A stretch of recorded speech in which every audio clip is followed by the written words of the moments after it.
Assalamualaikum warahmatullahi wabarakatuh. Kami dari kelas Teknologi Keamanan Komputer A akan membahas mengenai tentang DOS attack. Berikut merupakan anggota dari kelompok kami. Yang pertama ada Saya Hafif Sasya Fauzi dengan NLP akhir 02. saya Sarira Saniani dengan NRP akhir 16. Dan saya Rama M. Mursal dengan NRP akhir 041. Topik pembahasan dari DOS attack yang pertama ada apa itu DOS, yang kedua ada jenis-jenis dari DOS, yang ketiga cara kerja DOS, yang keempat mengimplementasi sederhana menggunakan Lloyd. Oke, baik. Untuk yang pertama, aku akan jelasin apa sih itu DOS. Jadi, DOS merupakan singkatan dari Denial of Service, yakni merupakan salah satu bentuk serangan cyber yang dilakukan untuk menutup akses suatu jaringan, sistem, ataupun aplikasi berbasis web. Nah, DOS ini bekerja dengan memberikan lalu lintas palsu dalam jumlah yang besar, sehingga membuat trafik itu membludak dan melebihi kapasitasnya. Nah, secara umum, ada dua bentuk serangan DOS, yakni berdasarkan penggunaannya dan juga berdasarkan auxiliar. Kemudian untuk jenis-jenis DOS akan dijelaskan oleh saya, Hafif. Dapat dilanjut. Untuk jenis DOS yang pertama ini berdasarkan penggunaannya terbagi menjadi tiga, yaitu yang pertama request flooding, yang kedua traffic flooding, dan yang ketiga mengubah konfigurasi sistem. Yang pertama ada request flooding. Pada serangan ini jaringan dibanjiri dengan fake request. Dampaknya request dari pengguna terdaftar tidak akan dilayani. Yang kedua ada traffic flooding. Pada serangan ini server akan dibanjiri jaringan dengan banyak data. Dampaknya akan sama dengan request flooding, pengguna lain tidak akan bisa mengakses sistem tersebut. Yang ketiga ada mengubah konfigurasi sistem. Jenis ini lebih fokus pada perombakan konfigurasi suatu sistem, meski prinsip kerjanya tidak membanjiri server atau jaringan. Jenis ini tetap masuk dalam serangan DOS. Kemudian yang kedua, jenis DOS berdasarkan layer pada OSI. Terbagi juga menjadi tiga, yaitu serangan berbasis forum, yang kedua ada serangan berbasis protokol, dan yang ketiga ada serangan berbasis aplikasi. Untuk yang pertama, serangan berbasis forum, yaitu tipe ini membuat bandwidth penuh traffic menggunakan botnet. Bandwidth yang melebihi kapasitas akan membuat suatu sistem tidak dapat diakses. Tipe ini juga merupakan tipe yang paling populer. Setidaknya 65% serangan DOS masuk dalam kategori ini. Adapun metode DOS yang masuk dalam kategori ini antara lain yaitu yang pertama ada UDP fraud, yang kedua ada ICMP fraud, yang ketiga ada DNS amplification, dan lainnya. Kemudian yang kedua ada serangan berbasis protokol atau biasa dikenal dengan protokol attack. Pada protokol attack sasarannya adalah kelemahan dari tiga jaringan layer ketiga atau yang biasa disebut jaringan dan layer keempat, yaitu transportasi. Prinsip serangannya adalah membuat sumber daya server seperti firewall, TCP, dan lainnya bekerja melebihi dari kapasitasnya. Metode yang masuk dalam kategori ini diantaranya ping of death, smooth DDoS, SCN flood, dan lainnya. Kemudian yang terakhir ada serangan berbasis aplikasi atau yang biasa disebut application attack. Sasaran dari serangan ini adalah sasaran eksploitasi. Di layar tersebut, server meminta menerima HTTP request dan meresponnya dengan halaman website yang terbuka.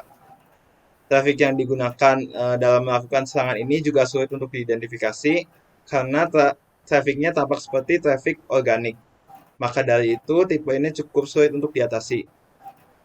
Adapun metode DOS yang masuk dalam kategori ini yaitu HTTP flood. Selanjutnya cara kerja dan cara mengatasi DOS. Next. Cara kerja DOS, DOS bekerja sesuai dengan konsepnya. Attacker dapat menggunakan CMD atau tools lainnya seperti Loic atau Soic untuk membanjiri server dengan banyak permintaan, sehingga server tidak lagi dapat menanggapi permintaan mendatang dari user lainnya. Cara mengatasi serangan DOS terbagi menjadi 4. Yang pertama, menggunakan firewall. Yang kedua, melakukan blocking pada IP attacker. Yang ketiga, menolak paket data. Yang keempat, memperbesar bandwidth. Oke, untuk selanjutnya kelompok kami akan mempresentasikan implementasi sederhana dari DOS. Nah, kelompok kami itu menggunakan tools Loic, di mana kami akan melakukan DOS pada dua server, yakni pada SAM dan juga pada sebuah situs web sederhana. Kelompok kami akan langsung mempraktekannya. Baik, pertama membuka tools Loic terlebih dahulu. Nah, kemudian dalam tools Loic ini akan meminta URL atau alamat IP. Di sini kita membuka XAMPP dan membuka localhost. Disalin localhost/dashboard, kemudian di login. Setelah di login maka akan muncul selected target seperti berikut. Untuk opsi selanjutnya yaitu pada tag option, timeoutnya diganti dari yang 9001 menjadi 1000 mili per second. Selanjutnya portnya 80. Untuk metodenya sendiri terdapat 3 yaitu ada TCP, UDP, dan HTTP. Kelompok kami sendiri menggunakan TCP karena bersifat connection oriented yang mana koneksi antara dua komputer atau perangkat akan lebih terjamin. Kemudian stage-nya dapat diatur sesuai dengan keinginan dan kelompok kami menggunakan 50. Stage ini yaitu jumlah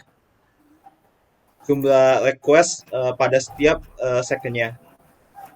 Kemudian selanjutnya yaitu kita bisa mengatur kecepatan serangan DOS-nya. Semakin kiri maka akan semakin cepat dan semakin kanan maka akan semakin lambat.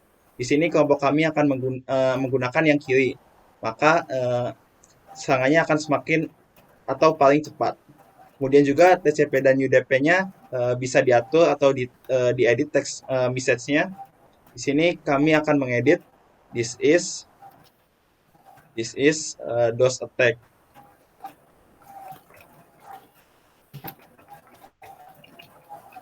Nah, setelah siap semua, maka kita akan pergi ke nomor 2, ready, dan mengklik image charging Mahreza.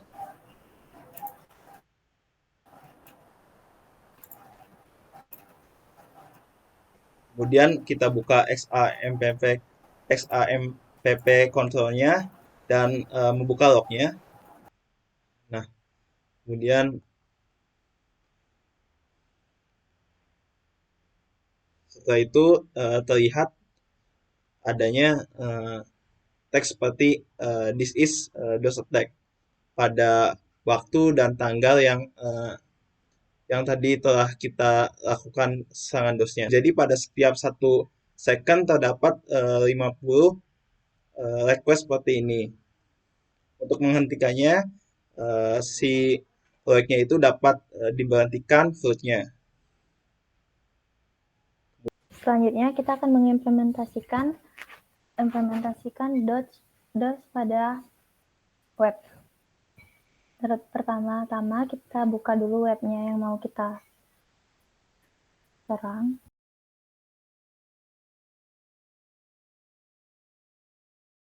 Kemudian kita salin kembali URL-nya. Kemudian kita logon.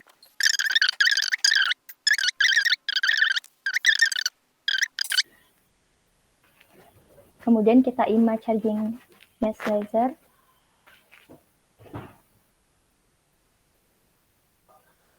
Kemudian kita refresh kembali webnya, maka akan terdapat loading yang lama untuk masuk ke webnya.